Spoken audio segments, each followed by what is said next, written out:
Hello friends, welcome to my YouTube channel. आज हम angiosperm plant में सेक्सुअल रिप्रोडक्शन के बारे में बात करेंगे। इससे पहले हमने एंजियोस्पर्म प्लांट में ई सेक्सुअल रिप्रोडक्शन के बारे में बात की। जो ई सेक्सुअल रिप्रोडक्शन है वो दो टाइप का होता है, एगेमोस्पर्मी एंड वेजिटेटिव रिप्रोडक्शन या वेजिटेटिव प्रोपेगेशन। वेजिटेटिव रिप्रोडक्शन है फिर वो दो टाइप का होता है, natural vegetative propagation and artificial vegetative propagation. Natural vegetative propagation चार प्रकार से हो सकता है, स्टेम के द्वारा, रूट के द्वारा, लीव्स के द्वारा और रिप्रोडक्टिव ऑर्गन के द्वारा। आर्टिफिशियल वेजिटेटिव प्रोपेगेशन तीन टाइप का होता है, कटिंग, लेयरिंग, ग्राफ्टिंग। कटिंग दो टाइप का है, stem cutting and root cutting. Layering के अंदर भी दो टाइप है, माउंट लेयरिंग जिसको टीला दाब कहते हैं, एयर लेयरिंग या गुट्टी वायु दाब, और ग्राफ्टिंग ये चार टाइप का है, वीप या tongue grafting, wedge grafting, crown grafting and bud grafting. अब हम एंजियोस्पर्म प्लांट में सेक्सुअल रिप्रोडक्शन के बारे में बात करेंगे। सेक्सुअल रिप्रोडक्शन के बारे में बात करने से पहले हम एक छोटे से टॉपिक के बारे में डिस्कस करते हैं, लाइफ साइकिल या अल्टरनेशन ऑफ जनरेशन, पीडी एकांतरण।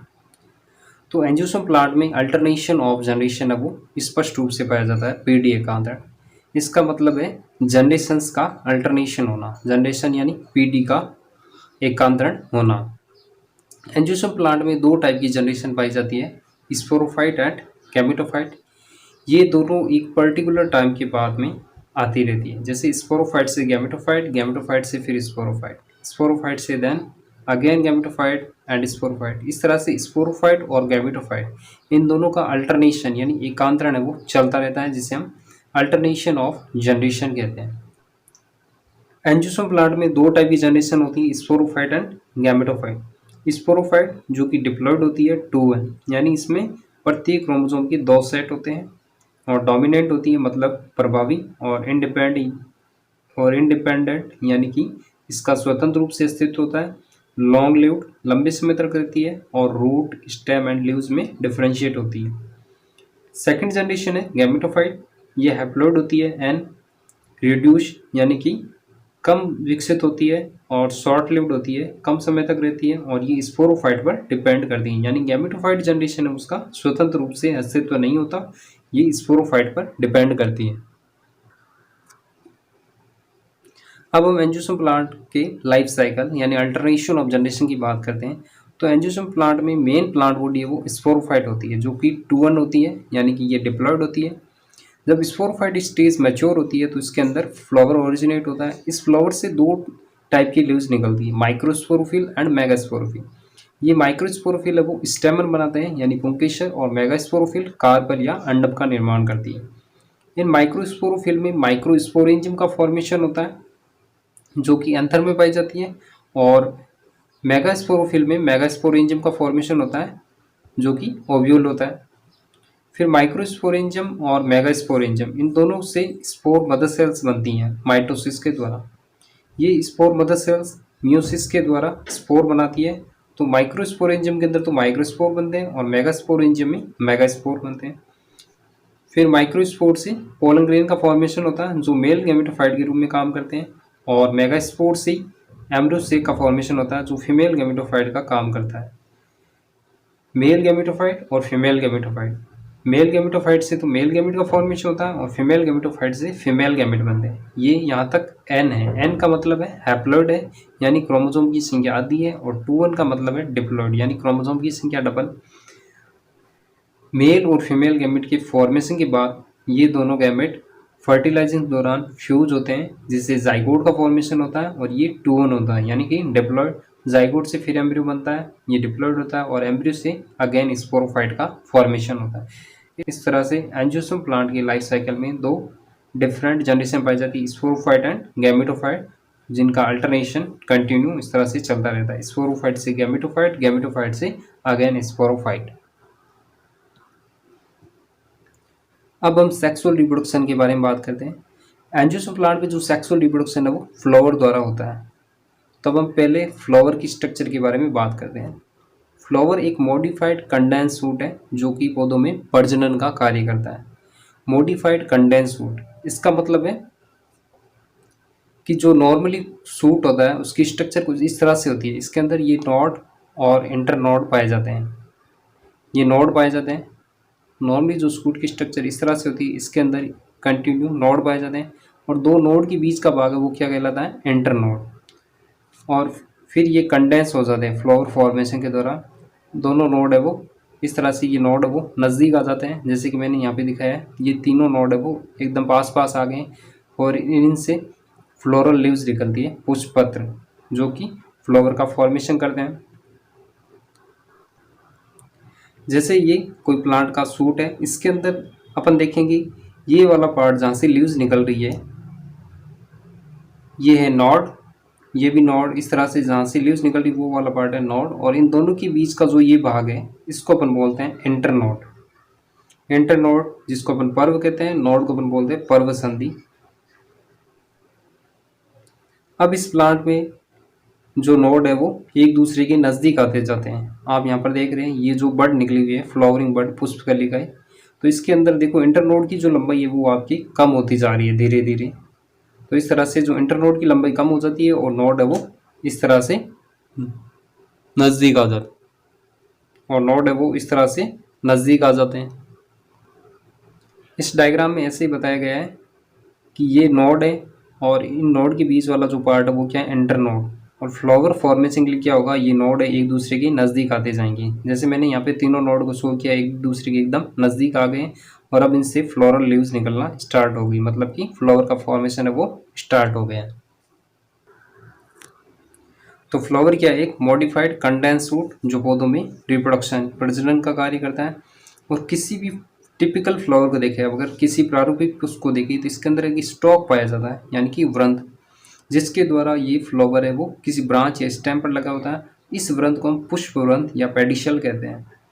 इस पुष्प वृंत या पेडिशल का जो ऊपरी भाग है वो क्या कहलाता है, थैलेमस, जिस पर फ्लोरल लीव्स यानी कि पुष्प पत्थर है वो लगे होते हैं। फ्लावर की स्ट्रक्चर कुछ इस प्रकार से होती है। कोई भी फ्लावर के अंदर नॉर्मली जो फ्लावर है वो चार भागों या चार चक्रों से मिलकर बना होता है, जिसके अंदर सबसे बाहर वाला होता है कैलिक्स, और उसके अंदर वाला corolla, then androecium, then gynoecium.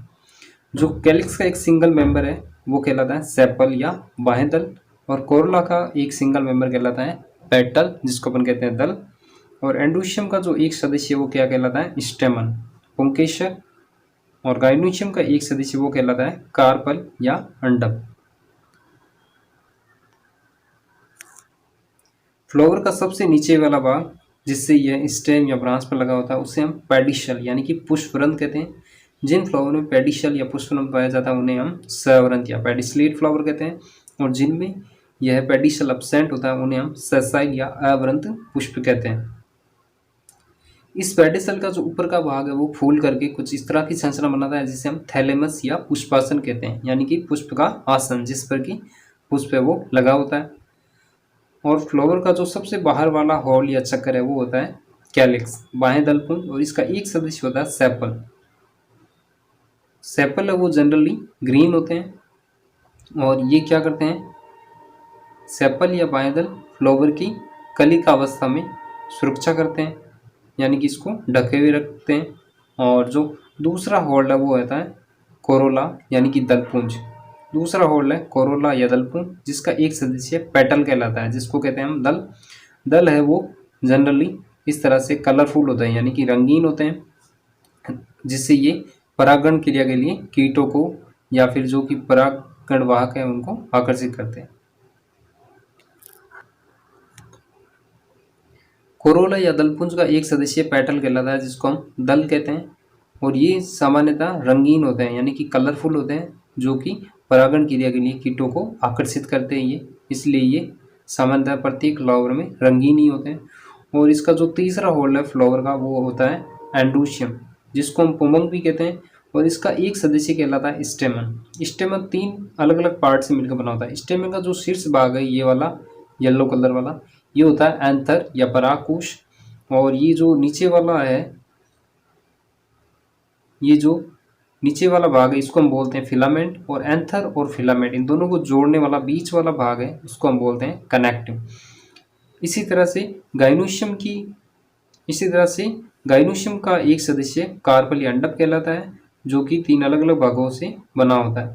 Carpel का शीर्ष भाग है स्टिग्मा, स्टाइल और सबसे नीचे वाला भाग है ओवरी। ओवरी के अंदर ओव्यूल का फॉर्मेशन होता है, जिसके अंदर फिर फीमेल गैमेट का फॉर्मेशन होता है। इसी तरह से एंथर के अंदर माइक्रोस्पोरेंजिया पाई जाती है, जिसमें फिर फॉलन ग्रेन का फॉर्मेशन होता है और जिससे मेल गैमेट बनते हैं। फ्लावर की स्ट्रक्चर को हम सदाबहार के फ्लावर यानी कि कैथेरेंथस रोजेस, इसका बॉटनिकल नेम है, इसको हम सदाबहार कहते हैं क्योंकि ये लगभग साल भर में देखने को मिलता है। इस फ्लावर की सहायता से हम इसकी स्ट्रक्चर को समझ सकते हैं। सदाबहार के फ्लावर के अंदर आप देख रहे हैं जो सबसे नीचे वाला भाग है ये वाला, ये होता है पेडिकल, जिसको हम बोलते हैं पुष्परंध्र, जिसकी सहायता से ये किसी ब्रांच पर लगा रहता है। पेडिकल के ऊपर जो फूला हुआ भाग आपको दिखाई दे रहा है वो होता है थैलेमस या पुष्पासन, जिसके ऊपर फिर फ्लोरल लीव्स निकली होती है। और सबसे बाहर वाली फ्लोरल लीव्स जो आप देख पा रहे हैं ये है कैलिक्स। और कैलिक्स ये देख रहे हैं आप, अलग अलग 5 लीव्स है कैलिक्स की यहाँ पर इस तरह से। और कैलिक्स का जो एक सदस्य वो कहलाता है सेपल, या इनको हम बोलते हैं बाहें दल। इनको हम क्या बोलते हैं? बाहें दल। कैलिक्स का जो एक सदस्य वो क्या कहलाता है? बाहें दल। जो ये वॉयलेट कलर का या पिंक कलर का आपको जो भाग दिखाई दे रहा है इसको हम बोलते हैं कोरोला यानी कि बाह्य दलपुंज। और बाह्य दलपुंज है, इसके भी कुल 5 सदस्य हैं जिनको हम पेटल बोलते हैं। एक सदस्य को हम क्या बोलते हैं? पेटल या दल। इस तरह से ये कैसे होते हैं? रंगीन, जो कि परागण के लिए कीटों को आकर्षित करते हैं। ये होता है ये आपके ये वाला भाग जो क्या है? पेटल। सदाबहार के फ्लावर में ये वाला जो भाग दिखाई दे रहा है इसके अंदर एंड्रोशियम और गाइनोशियम पाए जाते हैं, पोमंग और जायांग। इस प्रकार एक प्रारूपी पुष्प है वो 4 भागों या चक्रों से मिलकर बनता है। उसमें से अंदर वाले जो 2 चक्कर हैं वो कहलाते हैं नेसेसरी होल या आवश्यक चक्कर। इसमें आते हैं आपके एंड्रोशियम और गाइनोशियम। एंड्रोशियम जिसको हम पुमंग कहते हैं ये क्या है? नर जननांग। गाइनोशियम जिसको जायांग कहते हैं यह एक मादा जननांग है। और बाहर वाले 2 होते हैं होल, वो होते हैं एकेसरी होल जिनको हम सहायक चक्कर कहते हैं। बाहर वाले 2 चक्रों को हम एकेसरी होल या सहायक चक्कर कहते हैं। इसमें सबसे बाहर वाला कैलिक्स या बाह्य दलपुंज है और उसके अंदर वाला है कोरोला या दलपुंज। ये जो आपको पिंक कलर का भाग दिखाई दे रहा है ये क्या है? कोरोला दलपुंज। और ये जो ग्रीन कलर के ये क्या है? बाह्य दलपुंज। और ये जो स्टेमन है पुंकेस है ये है एंड्रोशियम या पोमंग। पोमंग की का ये क्या? स्टेमन। और जो सबसे बीच वाला भाग दिखाई दे रहा है ये है गाइनोशियम, जिसकी एक यूनिट है। सबसे बीच वाला भाग दिखाई दे रहा है ये है गाइनोशियम, इसकी एक यूनिट है कार्पल।